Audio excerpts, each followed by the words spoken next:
Salut tout le monde et bienvenue dans ce nouveau grand format. Nous démarrons avec la suite brûlante de ce qui est désormais le plus grand feuilleton politique et sportif de la décennie, la finale de la Coupe d'Afrique des Nations 2025. Vous l'avez vu tourner en boucle dans notre revue de presse et sur notre site web.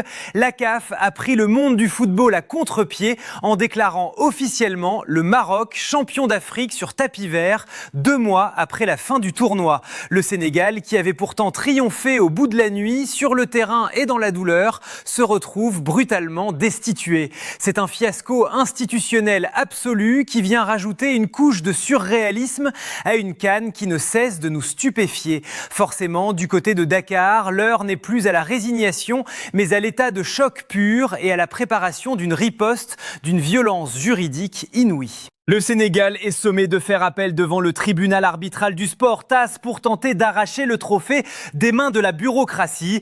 Les réactions ne se sont pas fait attendre et elles sont d'une virulence rare. Au sein de la Fédération sénégalaise de football, FSF, on a décidé de faire sauter le verrou du politiquement correct. Les mots employés traduisent une indignation totale qui dépasse les frontières du continent. Abdoulaye Sow, membre de la FSF, a lâché une véritable bombe médiatique en déclarant sans filtre: la CAF est pourrie. Le ton est donné. Le président de la fédération est actuellement en discussion de crise avec toutes les parties prenantes. Le message envoyé au peuple est clair, martial. Le combat est loin d'être perdu. Pour rassurer des millions de supporters sénégalais meurtris, Sow martèle que le Sénégal a le droit et la victoire sportive avec lui et que la coupe ne quittera pas le pays. Pour joindre le geste à la parole, un acte symbolique d'une puissance inouïe est en préparation. Le Sénégal pourrait défier la CAF en présentant fièrement son trophée de champion d'Afrique le 28 mars prochain lors de son match de gala au Stade de France. Une image qui s'annonce déjà historique. Mais au-delà des symboles, la contre-attaque sénégalaise s'appuie sur une fondation juridique qui pourrait faire trembler la CAF jusqu'à ses fondations. Les avocats du Sénégal ne comptent pas se contenter de contester l'abandon de terrain. Ils vont s'attaquer à la hiérarchie même des lois du football. Leur arme secrète, un principe fondamental gravé dans le marbre par l'IFAB, l'instance suprême qui détermine les lois du jeu au niveau mondial. La fédération sénégalaise va invoquer la loi 5. Que stipule cette loi incontournable ? Elle précise que les décisions de l'arbitre concernant les faits de jeu, y compris et surtout le résultat final du match, sont strictement définitives une fois que la rencontre est terminée et que le coup de sifflet final a retenti. Autrement dit, la défense sénégalaise va plaider que le score et le vainqueur proclamé sur la pelouse par l'officiel sont intouchables, même en cas de chaos, d'erreur d'arbitrage ou d'incident temporaire. Si l'arbitre a validé la fin du match avec un score en faveur du Sénégal, aucune commission administrative n'a le pouvoir de réécrire l'histoire a posteriori. Cet argument de poids, fondé sur la primauté du terrain, sera la pièce maîtresse du recours devant le tribunal arbitral du sport déposé cette nuit.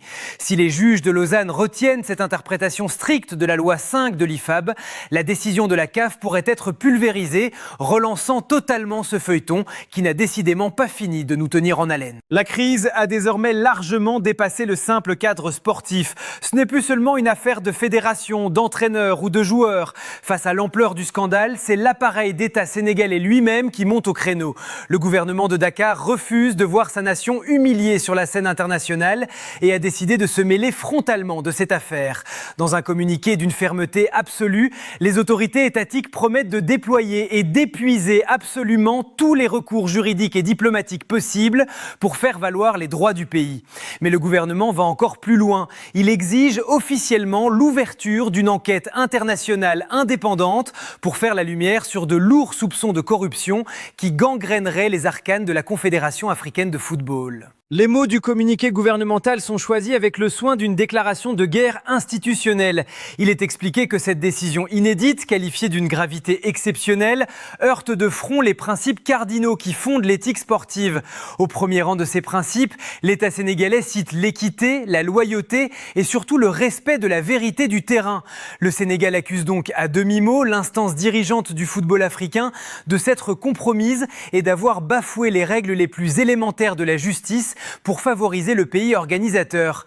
Cette intervention gouvernementale donne à l'affaire Maroc-Sénégal une dimension géopolitique qui pourrait forcer la FIFA elle-même à sortir de son silence complice. Cependant, alors que le Sénégal prépare ses armes pour le TAS, une menace terrifiante, silencieuse et dévastatrice plane au-dessus de la tête des Lions de la Teranga. Cette menace est inscrite en petits caractères dans le règlement même de la CAF et c'est l'une des conséquences directes du verdict prononcé en ce mois de mars. En qualifiant le comportement du Sénégal de forfait pour lui retirer son titre, la CAF a automatiquement activé une autre bombe à retardement, l'article 59 de son règlement intérieur. Que dit ce texte redoutable ? Il stipule de manière implacable que toute équipe nationale déclarée forfait lors d'une phase finale n'est tout simplement pas autorisée à participer à l'édition suivante de la compétition. Si l'on suit la logique froide et bureaucratique de la CAF jusqu'au bout, la sanction ne s'arrête donc pas à la perte du trophée 2025. Si cette disposition est appliquée de manière stricte, le Sénégal, l'une des nations les plus puissantes et emblématiques du continent, pourrait être purement et simplement exclu et banni de la prochaine Coupe d'Afrique des Nations prévue en 2027 au Kenya, en Tanzanie et en Ouganda. Imaginez un seul instant l'onde de choc, un scénario apocalyptique qui provoquerait un séisme sportif et médiatique sans précédent en Afrique. Priver la prochaine CAN de joueurs comme Sadio Mané, Lamine Camara ou Pape Matar Sarr sur la base d'un article de loi appliqué rétroactivement, ce serait signer l'arrêt de mort de l'attractivité de la compétition. Le Sénégal joue donc aujourd'hui bien plus que son honneur et son étoile de 2025. Il se bat pour sa survie, même sur l'échiquier du football africain de la prochaine décennie. Au milieu des batailles d'avocats, des menaces d'exclusion et des communiqués gouvernementaux incandescents, il y a la voix de ceux qui ont versé leur sueur sur la pelouse, les joueurs sénégalais. Tous choqués, tous meurtris par cette décision incroyable de la CAF qui vient effacer les sacrifices consentis lors de cette folle épopée marocaine. Mais loin de sombrer dans l'invective ou la haine, les cadres de l'équipe nationale ont choisi une autre voie, celle de l'élévation. Leur prise de parole, tour à tour, témoigne d'une maturité et d'une résilience qui forcent le respect. Prenez l'exemple d'Idrissa Gana Gueye, le taulier du milieu de terrain évoluant à Everton. Sur ses réseaux sociaux, il a publié un message d'une profondeur rare, balayant d'un revers de main la matérialité de cette décision administrative. Titre, trophée, médaille, tout cela n'est qu'éphémère, a-t-il écrit. Pour lui, la vérité de cette Coupe d'Afrique ne se trouve pas dans les vitrines de la CAF, mais dans le cœur des gens. Ce qui compte vraiment, c'est que chaque supporter puisse rentrer chez lui et retrouver sa famille. Le peuple sénégalais a montré ce qu'il est, digne dans la victoire, digne dans l'épreuve, c'est ça la Teranga. Gana Gueye rappelle au monde entier que personne, pas même une juridiction sportive, ne pourra effacer les émotions brutes vécues sur le rectangle vert de Rabat. Nous savons ce que nous avons vécu ce soir-là, et ça, personne ne pourra nous l'enlever, conclut-il sur son compte Instagram. Une réponse magistrale à la froideur des tribunaux. Cette ligne de conduite mêlant dignité et refus de se soumettre est partagée par l'ensemble du vestiaire. Mais pour certains, le hasard du calendrier a rendu l'exercice encore plus complexe. C'est le cas du roc défensif Moussa Niakhaté. Par une ironie du sort, l'annonce du retrait du titre est tombée alors qu'il était attendu en conférence de presse avec son club, l'Olympique Lyonnais, à la veille d'un match de Coupe d'Europe crucial face au Celta Vigo. Se retrouver face aux journalistes quelques heures seulement après avoir été dépouillé de son sacre continental est une épreuve psychologique colossale. Mais Niakhaté a fait preuve d'un professionnalisme exemplaire, refusant de laisser la polémique polluer l'enjeu de son club. J'en ai discuté avec le club par respect pour l'OL et l'importance du match capital de demain, a-t-il amorcé, posant un cadre strict. Je ne veux pas trop entrer dans les détails. Comme vous l'avez vu, ma réaction sur les réseaux sociaux est la même aujourd'hui. Relancé par les journalistes avides de recueillir sa colère, il a maintenu son bouclier tout en glissant un message ferme, presque un avertissement. Je peux simplement me permettre de dire que bien évidemment, rien ne change par rapport à ce que j'ai vécu il y a 2 mois. On aura le temps de répondre à ces questions et j'y répondrai le temps voulu. Sous la carapace du joueur de l'Olympique Lyonnais, le lion de la Teranga bouillonne. Il donne rendez-vous. La vérité des joueurs finira par éclater au grand jour et la pression ne redescendra pas de sitôt. Les Lions ont été blessés, mais ils n'ont pas encore rugi leur dernier mot. La colère des supporters et des médias ne se limite pas à dénoncer l'injustice. Elle cherche désormais des visages, des noms, des responsables. Il est l'heure de désigner les coupables de ce que beaucoup considèrent comme le plus grand braquage institutionnel de l'histoire du football africain. Et dans ce tribunal de l'opinion publique, 3 noms ressortent avec une insistance troublante, formant ce que les observateurs qualifient d'axe de l'ombre. En tête de liste, on retrouve le sommet absolu de la pyramide mondiale, Gianni Infantino, le président de la FIFA. Sur les plateaux de télévision, les langues se délient. Le mythique entraîneur Claude Leroy ne l'a pas épargné, lâchant des mots d'une rare violence en direct.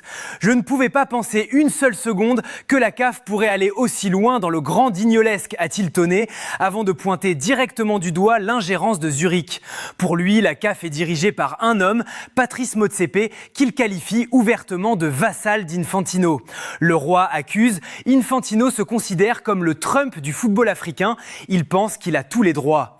Selon cette grille de lecture, Motsepe n'aurait fait qu'exécuter une volonté politique supérieure, celle de donner absolument cette coupe au Maroc pour des raisons d'influence et de géopolitique. Le troisième homme dans l'œil du cyclone médiatique n'est autre que Fouzi Legja, le très puissant président de la Fédération royale marocaine de football, FRMF. Plusieurs médias africains l'accusent sans détour d'avoir utilisé tout son poids et ses réseaux pour subtiliser un titre africain dans les arcanes de la CAF. C'est un procès en légitimité d'une violence inouïe qui s'abat sur l'instance, accusé d'avoir sacrifié l'équité sportive sur l'autel de la diplomatie. Pendant que ce séisme ravage l'Afrique, l'ambiance est diamétralement opposée chez les joueurs marocains évoluant en Europe, créant un contraste saisissant qui alimente encore plus la polémique. Prenez Brahim Diaz, souvenez-vous, le meneur de jeu du Real Madrid avait été la cible de critiques féroces après avoir raté une panenka décisive lors de cette fameuse finale. Hier soir, lors d'un déplacement victorieux de son club sur la pelouse de l'Etihad Stadium face à Manchester City, il a appris la nouvelle de son sacre sur tapis vert. Et il s'est affiché avec un immense sourire, visiblement soulagé de voir cette tâche effacée de son palmarès. Son coéquipier Aurélien Tchouaméni, interrogé en zone mixte, peinait à cacher son embarras teinté d'amusement. Je ne sais pas quoi vous dire. Je suis sûr que Brahim va être content, mais je ne sais pas pourquoi c'est arrivé ou ce qu'il s'est passé. Mais si Brahim est champion d'Afrique, on va lui offrir un cadeau avec toute l'équipe. Une réaction candide qui montre à quel point cette victoire de bureau paraît surréaliste vue d'Europe. Mais l'avis le plus tranchant, c'est le vôtre. La rédaction de Foot Mercato a publié un sondage massif sur son site web. Que pensez-vous de ce sacre du Maroc sur tapis vert 2 mois après la finale? Vous avez été plus de 66 000 à voter, un chiffre astronomique qui prouve l'engouement autour du sujet. Et le verdict populaire est sans appel. Près de 50% des votants considèrent que cette victoire est un scandale absolu. Le tribunal populaire a tranché, la légitimité ne s'achète pas avec des communiqués de presse. Pour terminer ce grand format, il est vital de se rappeler que le vrai football, celui qui se joue à 11 contre 11 sur du vrai gazon, ne s'arrête jamais. Et la Ligue des Champions nous a offert hier soir des soirées grandioses qui nous réconcilient avec la beauté du jeu. Commençons par la démonstration de force du Paris Saint-Germain qui est allé écraser Chelsea sur la mythique pelouse de Stamford Bridge. Un succès net et sans bavure, 3-0 qui porte la marque d'un homme, Matvei Safonov. Le gardien russe a livré une prestation XXL, écœurant littéralement les attaquants londoniens.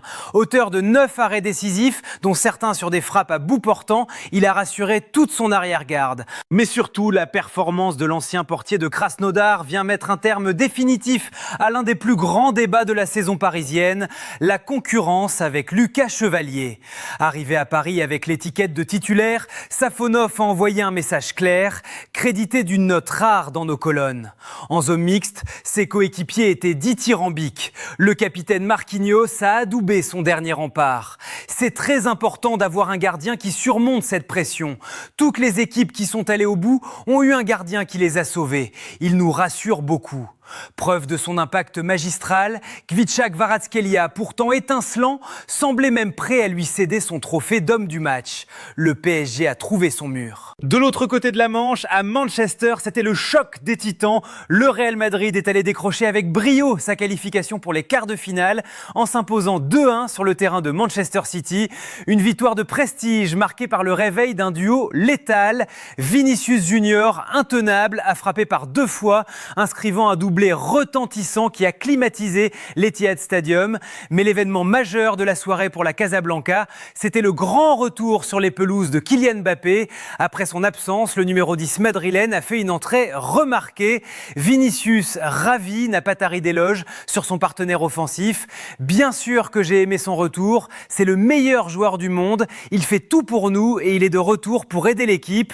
Une alchimie retrouvée au meilleur des moments puisque les madrilènes se préparent désormais désormais à affronter l'Atlético pour un derby dominical qui s'annonce volcanique. Un dernier mot plus sombre dans la rubrique des faits divers judiciaires. L'ancien prodige du football néerlandais Quincy Promes ne rejouera pas la Ligue des Champions de sitôt. Déjà condamné à une peine ferme de 7 ans et demi de prison pour son implication dans un vaste trafic de cocaïne, il a finalement avoué via ses avocats avoir bel et bien poignardé son propre cousin. L'ancien international reconnaît que s'être muré dans le silence en première instance était une erreur, justifiant qu'il avait perdu toute confiance dans le système judiciaire. Un gâchis monumental pour un joueur au talent certain qui bénéficie aujourd'hui d'un soutien psychologique derrière les barreaux. Nous bouclons ce journal avec l'image du jour qui ne manquera pas de raviver les débats enflammés que nous avons eus plus tôt. Comment finir autrement que par ces scènes de liesse observées dans les rues du Maroc suite à l'annonce du sacre sur tapis vert des Lions de l'Atlas. Forcément, ces célébrations divisent, irritent ou réjouissent, mais elles sont l'image marquante de ces dernières 24 heures. On vous laisse juger. Merci d'avoir été avec nous pour ce grand format. On se retrouve très vite pour décortiquer l'actualité brûlante de la planète football.